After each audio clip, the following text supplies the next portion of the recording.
हाँ शिवोहम। आवाज आ रही है?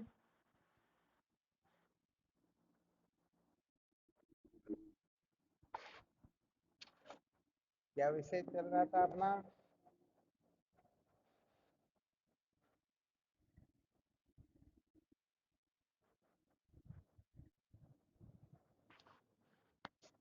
संसार को बनाए रखकर कभी भी सत्य का साक्षात्कार नहीं किया जा सकता। ये विषय चल रहा था ना।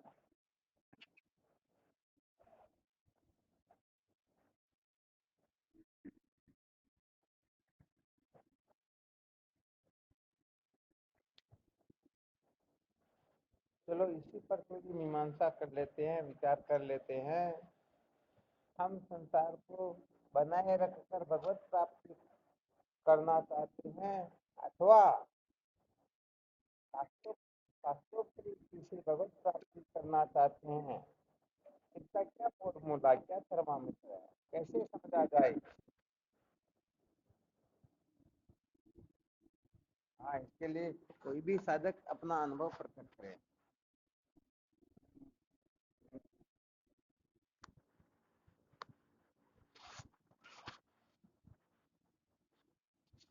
कैसे पता चलेगा?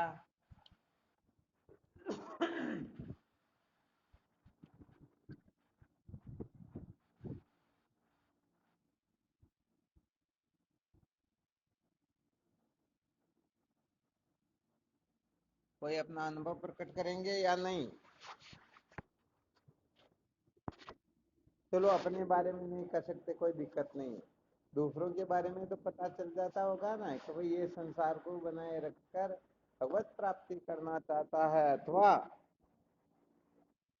शास्त्रों की चीजें विद्या के बंधन से मुक्त होना चाहता है। इसका क्या फॉर्मूला है?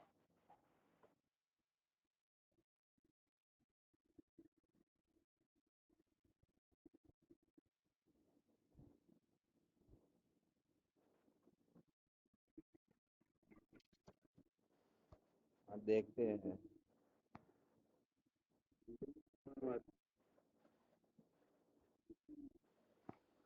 चलो अब बंद हो गया।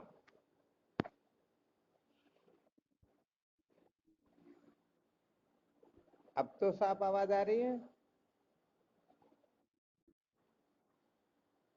हाँ, बोल करके वापस अपने माइक को बंद कर देना, ठीक है ना? माइक चालू रहेगा तो फिर डिस्टर्ब होगा।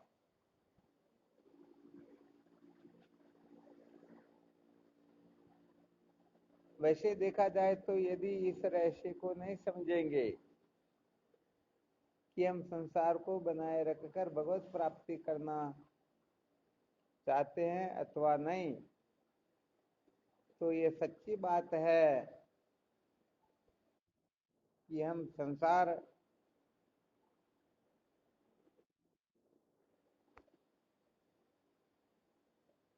ठीक ठीक प्रकार से समझ न पाने के कारण संसार को बनाए रखकर फिर ही हम भगवत प्राप्ति करना चाहेंगे। अर्थात हम समझेंगे भगवत प्राप्ति जो है संसार को बनाए रखकर फिर ही की जा सकती है। यदि संसार को बिगाड़ दिया जाए तो फिर भगवत प्राप्ति कैसे करेंगे? क्योंकि इस संसार में मेरे इतने जो सहायक है, इतने जो अनात्म पदार्थ है, इनका सहारा लेकर के फिर ही मैं सत्य का साक्षात्कार कर सकूंगा, वरना सत्य का साक्षात्कार होगा नहीं। ऐसी बैठी रहती है या नहीं बैठी रहती है? जैसे जिसके पास में बहुत सारा धन होता है तो उनको ऐसा अभिमान रहता है कि हम धन से परमात्मा को खरीद लेंगे। रहता या नहीं रहता?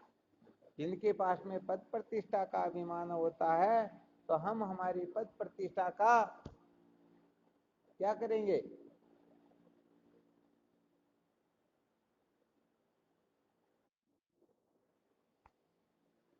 पद प्रतिष्ठा का क्या करेंगे? अरे उनका सहारा लेकर के हम भगवत प्राप्ति कर लेंगे। तो संसार में ऐसे अनंत अनंत जो अनात्म पदार्थ है, हम इनका सहारा लेकर के भगवत प्राप्ति कर लेंगे।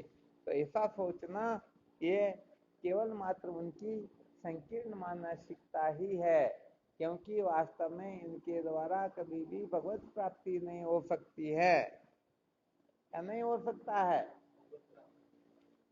अच्छा, अपने को कैसे पता चलेगा कि इनसे भगवत प्राप्ति हो सकती है या नहीं? कोई फॉर्मूला है क्या आपके पास? जल्दी से जल्दी कौन बताएंगे?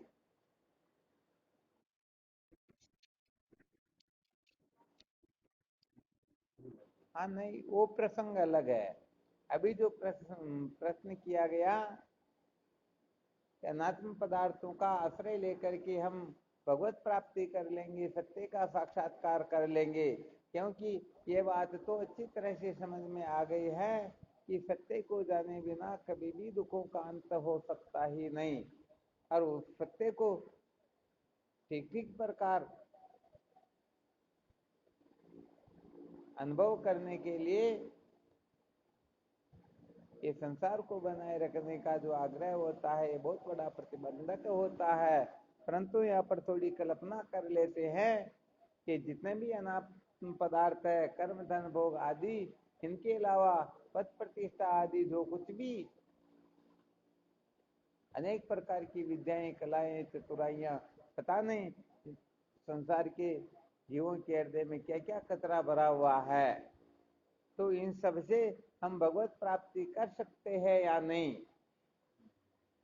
कर सकते हैं तो कैसे, और नहीं कर सकते हैं तो इसका क्या कारण है, क्या रहस्य है?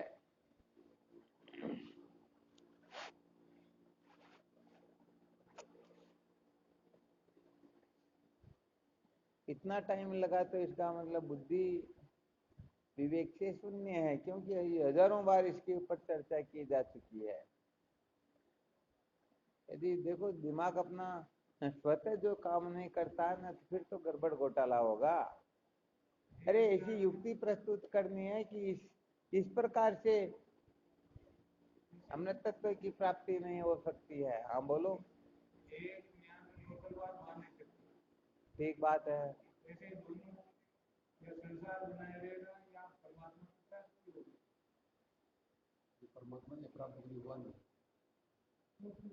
यहाँ पर फिर गड़बड़ घोटाला हो जाएगा। ये कोई उत्तर उत्तर नहीं हुआ। क्यों नहीं कर सकते हैं? कर्म धन भोग अनात्म पदार्थ पद प्रतिष्ठा चतुराइयां जो कुछ भी है, इनके द्वारा परमात्मा की प्राप्ति नहीं कर सकते हैं। इसका क्या कारण है?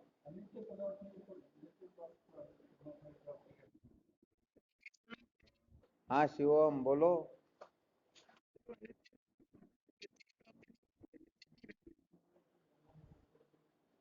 हाँ ये तो बहुत अच्छी बात, परंतु इसमें ऐसा कोई तर्क प्रस्तुत करो ना, ताकि ऐसी युक्ति सिद्ध करो जिससे शायद ही हम्म, कभी जीवन में सत्संग नहीं सुनी हो, संतों का संग नहीं किया हो, वह भी इस रहस्य को समझ जाए।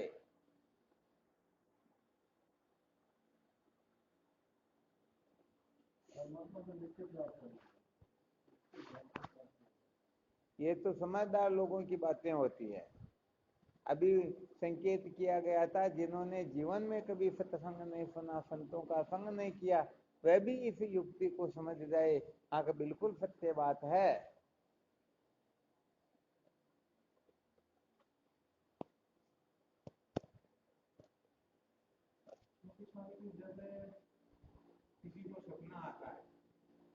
ठीक है।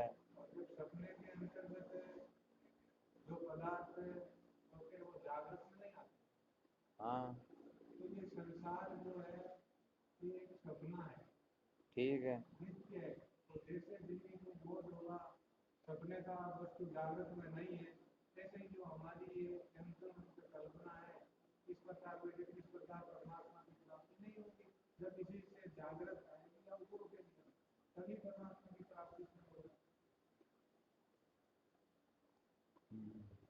बात तो बहुत अच्छी की, परंतु ये बात भी जो अच्छे विवेकी है वो समझ पाते हैं। साधारण बुद्धि वाले इस बात को भी पकड़ नहीं पाएंगे। थोड़ा इसे और नीचे उतरो, ऐसी युक्ति प्रस्तुत करो जिससे शायद में ही समझ में आ जाए इनके द्वारा कभी भी भगवत प्राप्ति नहीं हो सकती है, सत्य का साक्षात्कार नहीं हो सकता।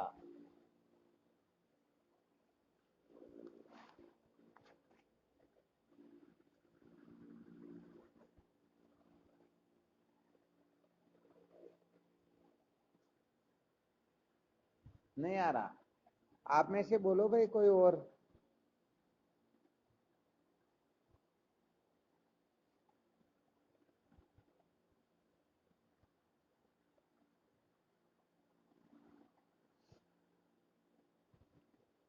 इतनी साधारण बात है ना, जिसके अंतर्गत बस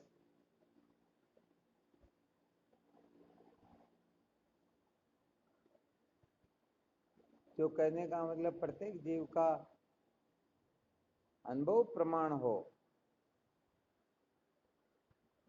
ऐसी युक्ति प्रस्तुत करनी है।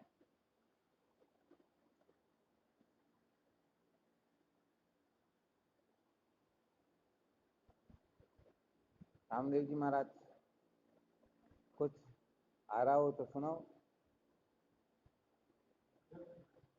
सीपी में चांदी की प्रकृति होती है। हाँ, जब पता लग जाता है तो ये सीपी है, लेने के लिए कोई जाता नहीं। ये संसार दुख रूप है, एक दिन को पता लग जाता है तो फिर परमात्मा को परमात्मा। नहीं, ये तो बहुत अच्छी बात है कि संसार दुख रूप है, ऐसा जिनको अनुभव हो गया वह परमात्मा की ओर चला जाएगा। परंतु जो संसार को दुख रूप ही नहीं समझ रहे हैं, उनके भी कैसे समझ में आ जाए कि इस संसार के द्वारा भगवत प्राप्ति नहीं कर सकते हैं। ये तो बिल्कुल ठीक बात बताई, इसमें कौन सी बुरी बात है?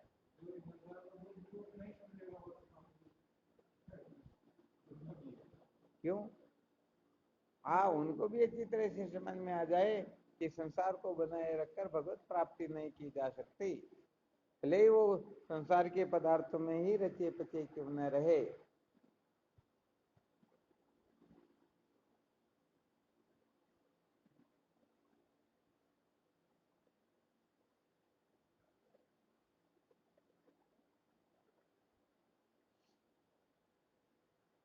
नहीं, अरे गजब कर दिया। ये तो इतनी सीधी और सादी और साधारण बात है। अरे भाई, जिसने कभी श्रुति प्रमाण सुना ही नहीं, मैं तो उन लोगों की चर्चा कर रहा हूँ जो जीवन में सत्संग तो क्या धर्म क्रम में भी नहीं समझते हो, वो भी इस बात को समझ जाए, ऐसा यहाँ पर कहना है। अरे अनात्म पद प्रतिष्ठाओं से, अनात्म पदार्थों से यदि अपने को सत्य का साक्षात्कार होता, जीवन धन्य होता, तो क्या आज दिन तक, अब तक हमारा जीवन धन्य नहीं हो जाता क्या? अरे छोटी सी बात बतानी, इसमें कौन सा पहाड़ अटका हुआ है? अनुभव प्रमाण है या नहीं है? अनादिकाल से करने का मतलब हम इन अनात्म पद प्रतिष्ठाओं में भोगों के पीछे पागल होकर के पता नहीं स्वर्गादि के राजा इंद्रादि पदों को हमने होगा अनुभव किया, सब कुछ किया, परंतु सच्ची शांति यदि नहीं होती तो मिल जाती ना। बताओ, इसे संसार का कैसा भी प्राणी क्यों ना हो, इस युक्ति के द्वारा यह समझ सकता है या नहीं समझ सकता कि संसार को, संसार की किसी भी वस्तु से, किसी भी पद प्रतिष्ठा से, किसी भी प्रकार की क्रिया चेष्टा से सत्य का साक्षात्कार नहीं होता, जीवन धन्य नहीं होता। एक किसी को संशय हो तो आराम से विचार कर सकते हैं और पहुंच सकते हैं। तो फिर घुमाई हुई, तो फिर ये तुम्हारे को भी तो घुमाना ही चाहिए ना। 1.5 साल हो गया सत्संग सुनते हुए, अब गड़बड़ घोटाला क्यों करते हो? तुरंत इसका ऐसे उत्तर देना चाहिए, अपने अनुभव से, तर्क से, किसी भी प्रकार से दे। तो बताओ, इसमें कोई सहमत होगा या नहीं होगा? यदि कोई कह दे नहीं नहीं हम कर सकते हैं, तो क्या वो आज दिन तक कृतार्थ हुआ क्या? और यदि कोई फिर भी आग्रह करे, तो जो ऐसे ऐसे पद प्रतिष्ठाओं को प्राप्त कर चुके हैं, प्राप्त इस समय जिनको है, उनसे जाकर के मिल लीजिए। कोई कर्म का अभिमान करे, कोई पद का करे, प्रतिष्ठा का करे, धन का करे, नाते रिश्तों का, संबंधों का, किसी का क्यों ना करे, उनको जाकर के पहुंचो। क्या तुमको सच्ची शांति प्राप्त हुई? तो अनुभव प्रमाण है ना इसमें तो। अब बताओ कैसे घुमाई हुई? बनाए रखते थे। तो ये संसार इसमें वो आज तक पता है कि भाई ये नाते रिश्ते जितने हैं हमने बनाए रखा है, इसी से सत्य का साक्षात्कार नहीं होता है। और इसी युक्ति को ऐसे घुमाया गया केवल बोलने का ही, वरना इसमें यहाँ पर होता है क्या है, यहाँ पर तो स्वीकृति है, स्वीकृति समझना। तो इतना ही वेदांत में कोई लंबी चौड़ी कथाएं थोड़ी होती क्या। अभी थोड़ी देर पहले जो सूत्र सुनाए थे आप और ये तो रमेश जी भोजन मना रहे थे, मोनानी महाराज और रामदेव जी बैठे, उसमें जो सुना रहे थे बड़े विलक्षण सूत्र थे। एक क्षण में काम होता है, परंतु गड़बड़ घोटाला निकलता नहीं। क्यों? क्योंकि वास्तव में हम उस रहस्य को नहीं जानते हैं। संशय है क्या कोई? किसी प्रकार का नहीं है ना। आज तो कहने का मतलब अपने को स्वयं को विचार कर लेना चाहिए कि यदि सचमुच में इनसे कल्याण होता तो आज दिन तक मेरा कल्याण। हाँ, यदि कोई जन्म मरण की श्रृंखला को स्वीकार न करे तो पहले मेरा जन्म हुआ या आगे जन्म होगा ऐसा स्वीकार न करे, कोई विरोचक मत का हो, नास्तिक भी क्यों ना हो, फिर भी पर इस बात को तो अवश्य समझ सकता है ना।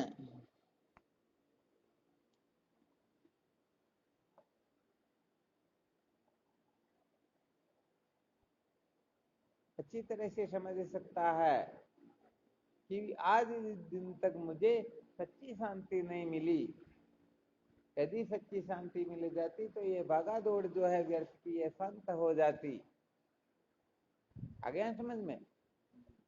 तो बात ये कि थोड़ा युक्ति पूर्वक रहस्य को समझना होता। अभी थोड़ी देर पहले जो चर्चा चली थी उसमें एक सूत्र ये भी बताया गया, हम इस बात को अच्छी तरह से जानते हैं सारा संसार मिथ्या है। क्या है? सारा संसार मिथ्या है और सत्य है तो आत्मा परमात्मा अथवा मैं सत्य हूं। परंतु विचार करके देखा जाए तो हम संसार को मिथ्या भी समझते हैं, अपने को सत्य भी समझते हैं, परंतु हम संसार के बिना नहीं रह सकते। हम संसार के पीछे पागल हो रहे हैं। अरे तो झूठी वस्तु के पीछे कोई सच्चा जो होता है वो पागल होता है क्या? तो कहने का मतलब अपने को विवेक जरूर है परंतु वह विवेक परिपक्व नहीं है। तरंग जो होती है, तरंग की सिद्धि जल से होती है या जल की सिद्धि तरंग से होती है? तरंग की सिद्धि जल से होती है, परंतु जल पागल हो जाए, नहीं नहीं तरंग के बिना मैं नहीं रह सकता हूं, तो गड़बड़ घोटाला हो रहा या नहीं हो रहा? तो हम जानते हैं कि सारे के सारे संसार के नात्म भोग पदार्थ पद प्रतिष्ठा जो ये नाशवान है, ये नित्य है, ये क्षणभंगुर है। सचमुच में देखा जाए तो ये दुख स्वरूप है और मैं आनंद स्वरूप हूँ। तो हम आनंद स्वरूप होकर के इन कचरों के पीछे पागल होकर के दौड़ रहे हैं, उनको ही महत्व दे रहे हैं। तो बताओ इसी का नाम विवेक है क्या? नहीं है ना। इसलिए अपना महत्व समझना होता है, ठीक ठीक विचार करना होता है। ठीक ठीक विचार किए बिना विद्या के बनने से कभी कोई मुक्त नहीं हो सकता। तो यहाँ पर थोड़ा रहस्य को ठीक तरह से समझना होता है। थोड़ा कभी एकांत मिले, बैठने का अवसर मिले तो बैठे बैठे ऐसे ही विचार करो कि सचमुच में यदि इस संसार के पदार्थों से मुझे सच्ची शांति मिलती तो कहने का मतलब इस संसार के पृथ्वी के धूलि के कण तो कम हो जाते हैं। मैंने कितने ही जन्म ले लिए, मैं कितनी बार इंद्र ब्रह्मा आदि बना, परंतु फिर भी अभी तक कृतार्थ नहीं हुआ। तो कहने का मतलब जैसे राष्ट्रपति का पद प्राप्त करके भी कोई सचमुच में सुखी नहीं हो सका, तो क्या स्कूल का चपरासी होकर के हो सकता है क्या? तो आज दिन तक जिन जिन पदार्थों का हमने सेवन किया, संग्रह किया, उनके पीछे पागल हुए, फिर भी ये शांति दिन प्रतिदिन बढ़ती ही गई, सचमुच में शांति मिली ही नहीं। फिर भी हम वही करना चाहते हैं। 12 साल हो गए किसी डॉक्टर के पीछे पागल होते हुए, बीमारी बढ़ती ही जा रही, बीमारी मिटने का नाम नहीं ले रही है। तो क्या संसार में और बाकी के डॉक्टर आ गया समझ में? अरे सब जीवित है और सब कुशल है और इलाज करने में समर्थ है, तो और भी तो चेंज करके देख लेना चाहिए ना।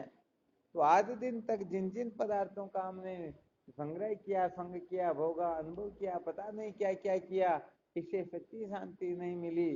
तो कहने का मतलब थोड़ा विचार करना चाहिए या नहीं करना चाहिए? हाँ, विचार करना चाहिए। तो सच्ची बात तो यह है कि हम अपना महत्व नहीं समझते हैं। जो अपना महत्व नहीं समझते हैं वो पता नहीं कितने कितनों की गुलामी करता है, और जो अपना महत्व समझ जाता है तो हाँ, अभी सूक्ष्म रीति से विद्यासागर के 5 सबसे पहले जो मंगलाचरण के दोहे हैं उनका थोड़ा स्वरूप वर्णन किया गया। तो कहने का मतलब इस प्रकार से किसी को पता चले मेरा इस प्रकार का स्वरूप है, जिनके अंतर्गत समस्त नाम रूपात्मक प्रपंच तरंगवत क्या बिना हुए ही प्रतीत हो रहे हैं, तो जिनकी सत्ता ही नहीं है, उनके पीछे पागल होना सत्तावान की समझदारी है या नासमझी है? हाँ, इसलिए कहने का मतलब कुल मिलाकर के भगवान राम को वशिष्ठ जी महाराज यही बताते हैं, हे राम, संसार को सारा जान करके फिर संसार की ओर प्रवृत्त होना, कहने का मतलब बहुत बड़ी मूर्खता होती है। आ गया समझ में? हाँ, इसलिए कहने का मतलब अच्छी तरह से इस रहस्य को जान लेना चाहिए। हमें अच्छी तरह से इस बात का अनुभव भी है, परंतु फिर भी हम गड़बड़ घोटाला करते रहते हैं। सचमुच में इन पदार्थों से सचमुच में आज दिन तक किसी को शांति मिली नहीं, आगे मिलेगी नहीं, मिल सकती भी नहीं। फिर भी कहने का मतलब अपनी जो आस्था है वो कहने का मतलब अनास्था में बदलने का नाम ही नहीं लेती है। नहीं नहीं, आज नहीं तो कल, कल नहीं तो परसों, कभी न कभी सुख मिलेगा मिलेगा मिलेगा। बेचारे ऐसे इस जीवन को बर्बाद करते देते हैं, और इस दुर्लभ मानव जीवन को व्यर्थ नष्ट भ्रष्ट करके वो जन्म मृत्यु की श्रृंखला में भटकते ही रहते हैं। आ गया समझ में? हाँ, इसलिए कहने का मतलब किसी भी युक्ति के द्वारा, किसी भी प्रमाण के द्वारा, दृष्टांत के द्वारा अपने को ये रहस्य अच्छी तरह से समझ लेना है। संसार को बनाए रखकर कभी भी सत्य का साक्षात्कार नहीं किया जा सकता, कभी भी। आ गया समझ में? तो सबसे पहले क्या प्रश्न किया था? कैसे पता चले कि हम संसार को बनाए रखकर सत्य का साक्षात्कार करना चाहते हैं अथवा शास्त्रोक्त रीति से? क्या निर्णय निकला, क्या उत्तर निकलेगा इसका? कैसे पता चलेगा?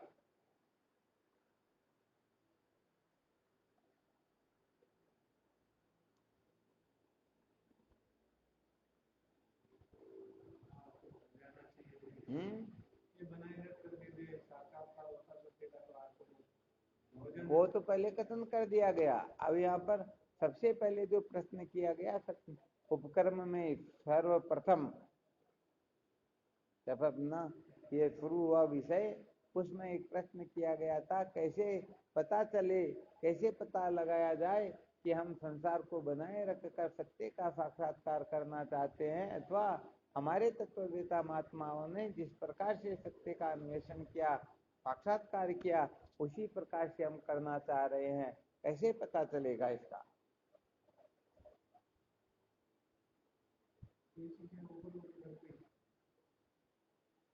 ऊपर उठ करके तो ऊपर तो अभी उठ गए थोड़ी देर के लिए, और फिर नीचे पड़ जाएंगे ना, बात तो होगी वही होगी। थोड़ी देर ऊपर उठेंगे, फिर नीचे पड़ जाएंगे, फिर उठेंगे, फिर पड़ जाएंगे, तो क्या जीवन इसी के लिए क्या?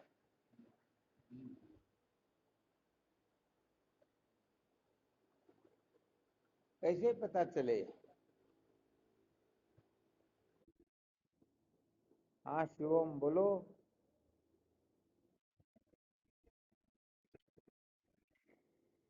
कैसे बदलना पड़ेगा?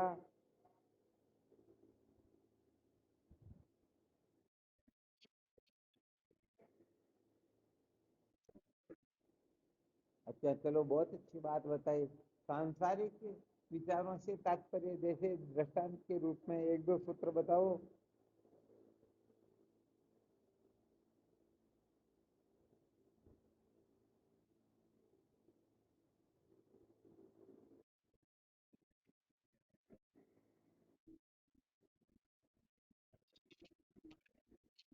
हाँ, बात तो है, हमें समझने की हमेशा यही सुन रहे हैं कि संसार को बनाए रखकर सत्य का साक्षात्कार नहीं कर सकते, फिर भी संसार थोड़ा बहुत बिगड़े तो हम मरने मारने पर उतारू हो जाते हैं, सुबह से शाम तक हमारा रोना शांत नहीं होता है, फिर भी कहने का मतलब कुछ न कुछ गड़बड़ घोटाला चलता ही रहता है। तो विचार करके देखो कारण क्या है।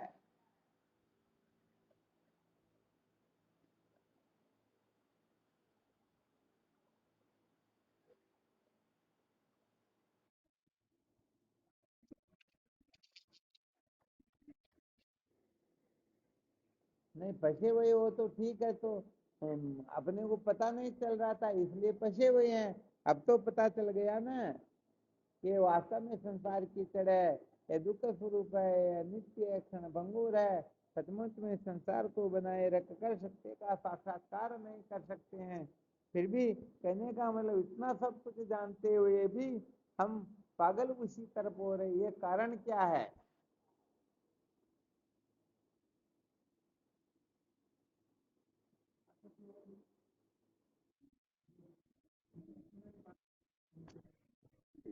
हाँ शिव हम।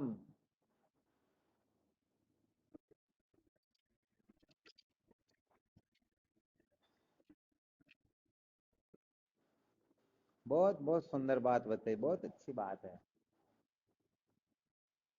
देखो यहाँ पर हालांकि आपका ये थोड़ा वापस ध्यान में रखना, इस पर थोड़ी चर्चा करते हैं, इससे पहले एक सूत्र और ध्यान में आया, थोड़ा संकेत कर देते हैं। वास्तव में होता क्या है कि हम शब्द मात्र के ज्ञाता तो हैं, परंतु शब्द का वास्तव में अर्थ क्या होता है उस अर्थ को हम ठीक ठीक तरह से समझ नहीं रहे हैं, और यदि थोड़े बहुत समझते हैं तो वासना के वेग से हम कहने का मतलब समझते हुए भी नहीं समझने का बहाना बना लेते हैं। जैसे बहुत सारे बच्चे स्कूल में जाते हैं और पूछते कि कल क्यों नहीं आया, तो भले वो पिक्चर देखने गया होगा परंतु कह देगा ये मेरे पिताजी बीमार हो रहे थे, मेरी माँ तकलीफ में थी, ऐसा वैसा कुछ न कुछ बहाना कर लेगा या नहीं कर लेगा। तो ऐसे ही कहने का मतलब शब्द का ज्ञाता होना कुछ और होता है और अर्थ का ज्ञाता होना कुछ और होता है, परंतु परमार्थ तो इन दोनों से ही भिन्न होता है। तो हम कहने का मतलब जैसे कहते हैं कि संसार दुख रूप है, परंतु सचमुच में संसार को जानते ही नहीं। तो अब यहाँ पर उल्टा काम हो जाता, कोई संसार को परमात्मा समझ ले और परमात्मा को संसार समझ ले, तो बताओ संसार को छोड़ना चाहेगा तो यहाँ छोड़ना तो चाहेगा संसार को, परंतु उसे क्या छूट जाएगा, क्या छूट जाएगा, अरे परमात्मा छूट जाएगा। पाना तो चाहता है परमात्मा को, परंतु ठीक ठीक तरह समझता नहीं है, तो क्या प्राप्त करने लग जाएगा, किसके चक्कर में पड़ेगा, संसार के चक्कर में पड़ जाएगा। तो भाई यहाँ पर विशेष बात यह है कि हम बहुत कुछ जानते हैं, और वैसे देखा जाए तो जानते कि आप स्वयं ज्ञान स्वरूप हो, आप जितना जानते हो उतना तो कोई जानता ही नहीं है, परंतु जानते हुए भी जैसे देखो सूत्र बताया जाता है, संकेत किया जाता है, सोए हुए व्यक्ति को जगाया जा सकता है, परंतु जो सोने का नाटक कर रहा है उसको कोई नहीं जगा सकता। जगा सकता है क्या कोई। हाँ तो ये थोड़ी विशेष रूप से विचारणीय बात है, इसका अच्छी तरह से ध्यान रखना चाहिए। अच्छा, अब वाने शंकर जी बोलो वापस।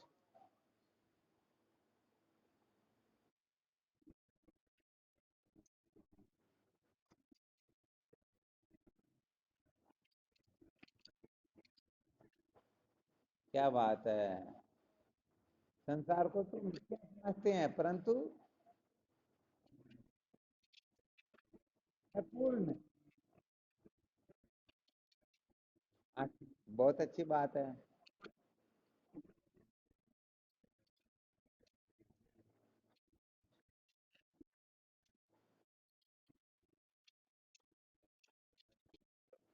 हाँ वैसे यहाँ पर रहस्य ये है कि जो संसार को मिथ्या जानते हैं वो तो कभी भी अपने को अपूर्ण जानेंगे नहीं। हाँ, संसार को और किसी भी रूप में जाने, परंतु अपने को अपूर्ण जानेंगे तो निश्चित रूप से वो अविद्या के बंधन से मुक्त नहीं हो सकेंगे। क्योंकि संसार को मिथ्या जानना, संसार का मिथ्यात्व निश्चय तभी हो सकता है जब अपने स्वरूप का यथार्थ बोध हो। क्योंकि यथार्थ बोध हुए बिना यह प्रपंच कभी भी बाधित हो सकता ही नहीं। कल्पना के रूप में कोई कह दे ये संसार मिथ्या है, अब वह मिथ्या शब्द को समझता नहीं हो तो फिर गड़बड़ घोटाला होगा ना। वो तो समझेगा हम बहुत ऊंची बात कह रहे हैं, परंतु जो विद्वान है वो तो हंसेंगे ना उनके ऊपर। क्या होता है कि एक बार कोई अंग्रेज बहुत बड़ा अफसर था, तो वो तो हिंदी तो 1% जानते भी नहीं है। तो उन्होंने विचार किया भाई मैं भी किसी को चमत्कृत करूं। उनके बहुत अच्छे मित्र थे जो हिंदी में प्रवीण थे, तो मैं भी इनको हिंदी बोल के दिखाऊं ताकि ये चमत्कृत हो जाएंगे भी, ये भी कोई कम विद्वान नहीं है। तो किसी को कहा भाई मेरे को भी थोड़ा हिंदी बोलना सीखना, अंग्रेजी में बात करके उनको कह दिया तो मुझे कुछ ऐसा सूत्र बताओ जिसे मैं भी कहने का मतलब यहाँ पर 30 मार्क का बन सकूं। तो बताने वाले ने उनको बता दिया कि यदि तुम अपने ज्ञान की स्तुति करना चाहते हो तो जो तुम्हारा परम प्रिय मित्र हो उनको कह देना तुम गधे हो। क्या बताया? तुम गधे हो। तो कहा वो अंग्रेजी में बात करके पूछता इसका अर्थ क्या होता? अरे इसका तात्पर्य होता उनकी बहुत बड़ी स्तुति करना, उनको बहुत मान मनाना, उनको भगवान के समान बताना या फिर भगवान ही बताना। ये उनकी स्तुति होगी तो प्रसन्न हो जाएंगे और जानेंगे कि आप भी हिंदी के लेक्चरर हो गए हो, बहुत बड़े व्याख्याता प्रोफेसर हो गए हो। अरे तब तो बहुत अच्छी बात। अब उसने इस सूत्र को अच्छी तरह से रट लिया, बोलना सीख लिया। और जब उनके मित्र आते हैं तो उनको वो तुरंत कह देते तुम गधे हो। और एकदम वो बोले तो क्या बोले, उनकी तरफ देखने लग जाते हैं और कुछ समय के बाद में कहते रहे भाई मेरे से तुम्हारे को क्या शिकायत है, क्या बात हुई, मैंने ऐसा क्या किया? और वो अंग्रेजी में उनको कहते मैं तो आपकी स्तुति कर रहा हूं, मैं तो आपको भगवान बता रहा हूं। तो कहा आपको किसने कह दिया ये? तो मेरे को फलाने ने सिखाया था। ये प्रशंसावाचक सूत्र है। अब विचार करके देखो गड़बड़ घोटाला हो गया या नहीं हुआ? अरे वो शब्द मात्र का उच्चारण तो करना जानता था परंतु उसका अर्थ नहीं जानता था।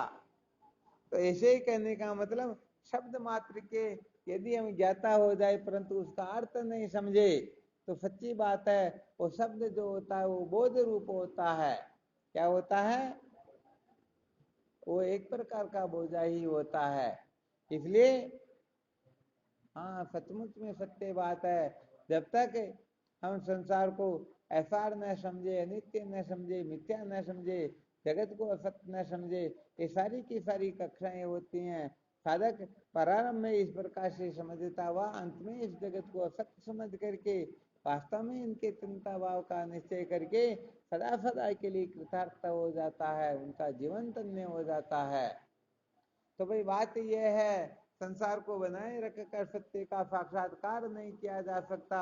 ये सूत्र यदि कोई बोल भी ले, याद भी कर ले, कहने भी लग जाए, परंतु इनके एक एक एक अक्षर के अर्थ को ठीक तरह से न समझ सकेगा तो सच्ची बात यह है वह संसार की जगह परमात्मा रख देगा, परमात्मा की जगह संसार रख देगा। वह जीवन भर कहने का मतलब मौज मस्ती मनोरंजन करता रहेगा, बातें भी चलती रहेगी और उनकी प्यास कभी मिटने वाली, वो प्यासा का प्यासा ही रह जाएगा। इसलिए वास्तव में विचार करके देखा जाए तो जब तक सत्य का साक्षात्कार नहीं होता है तब तक ये जीव ऐसे ही भटकता रहता है। बस इसके मूल में कारण बताया गया है संसार के प्रति किसी भी प्रकार का आग्रह। अरे जो वस्तु है ही नहीं उसके प्रति क्या आग्रह करे, क्या उसकी निंदा करे, क्या उसकी स्तुति करे, क्या उसका ग्रहण, क्या त्याग? कुछ भी नहीं हो सकता है, परंतु किसी न किसी प्रकार की कल्पना बैठी रहती है। ये कल्पना ही उसे हर प्रकार से भटकाती ही रहती हैं। समझ में आ रहा है ना? हाँ, ये बातें यदि ठीक तरह से किसी के समझ में आ जाएगी तो बात कुछ और हो जाएगी, और ये समझ में नहीं आया तो सच्ची बात है, भटकने के सिवाय और कुछ भी मिलने वाला है ही नहीं। तो हमें केवल शब्दों में नहीं अटकना है, शब्दों के अर्थ तक भी सीमित नहीं रहना है। वास्तव में उसका प्रयोजन क्या है, रहस्य क्या है, सूक्ष्मतम रहस्य तक जो पहुंचेगा सचमुच में वह साधक ही अविद्या के बंधन से मुक्त होगा। बाकी तो ठीक है, ये अनादि काल से भटकने का जो सिलसिला जारी है ये जारी रह लेगा, इससे ज्यादा और क्या होने वाला, और तो कुछ भी होने वाला नहीं है ना। हाँ, तो ये विशेष बात है। तो कुल मिलाकर के शब्द का क्या बात हुई?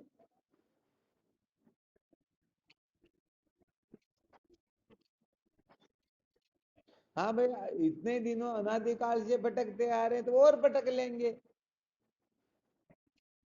हाँ, तो अब इस प्रकार से वो कहते हैं ना अपनी भाषा में, जो नसलडे हो जाते हैं उनके लिए कौन क्या कहे।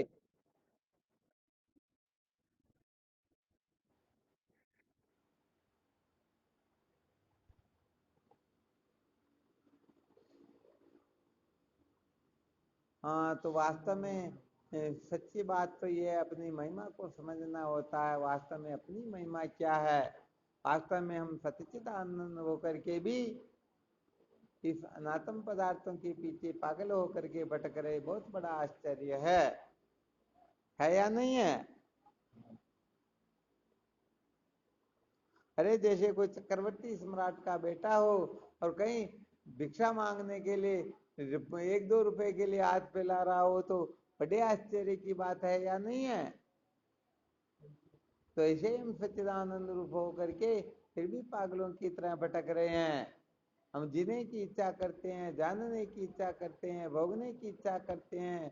सच्ची बात है, जिनको ये सात्विक बोध नहीं होता है, मैं सतरूप हूँ, चित्ररूप हूँ, आनंद रूप हूँ। सतरूप को ठीक ठीक तरह से न जानने से जीने की इच्छा होती है, चित्ररूप का साक्षात्कार नहीं होता तो जानने की इच्छा होती है, और हम अपने आनंद स्वरूप के बारे में अनजान रहते हैं तो कुछ न कुछ भोगने की इच्छा होती है। यदि ठीक ठीक बोध हो जाए तो न जीने की इच्छा होती है, न जानने की इच्छा होती है, न भोगने की इच्छा होती है।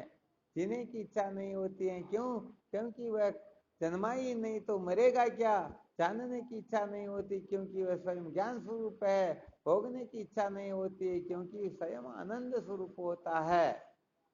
इसलिए भाई, ठीक ठीक बात को हम समझेंगे नहीं तो ये जीवन ऐसे व्यर्थ बर्बाद होता रहेगा, और हम अनादिकाल से भटकते हुए आ रहे हैं और भटकते हुए ही रहेंगे। इसका कोई इलाज होने वाला वास्तव में है नहीं।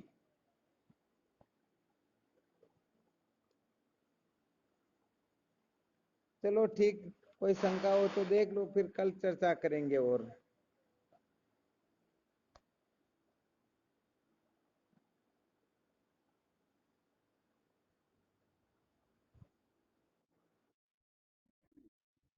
हाँ शिव, हम बोलो।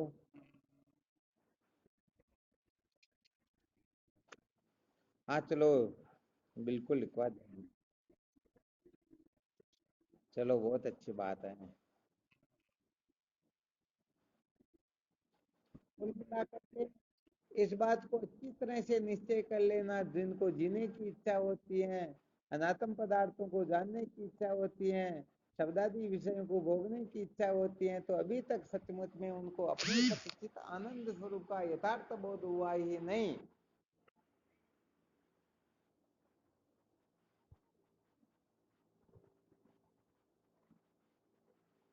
ठीक है ना? हाँ, तो बस इसके बारे में खूब मंथन करो, खूब विचार करो। ये गड़बड़ घोटाला कहाँ पर हो रहा, बस जहां पर हो रहा उसी जगह पर उस गड़बड़ घोटाले को निकालो, तो कहीं अपना जीवन व्यर्थ न चला जाए, हम अज्ञानी जन्मे और अज्ञानी ही न मर जाए। ध्यान रखना अच्छी तरह से। ये उन अज्ञानियों के लिए कहा जा रहा है जो जन्म मृत्यु में विश्वास रखते हैं। वरना जन्म मृत्यु का तो अत्यंत अभाव होता है। जन्म मृत्यु नाम की कोई वस्तु होती ही नहीं, न कोई जन्मता है न कोई मरता है।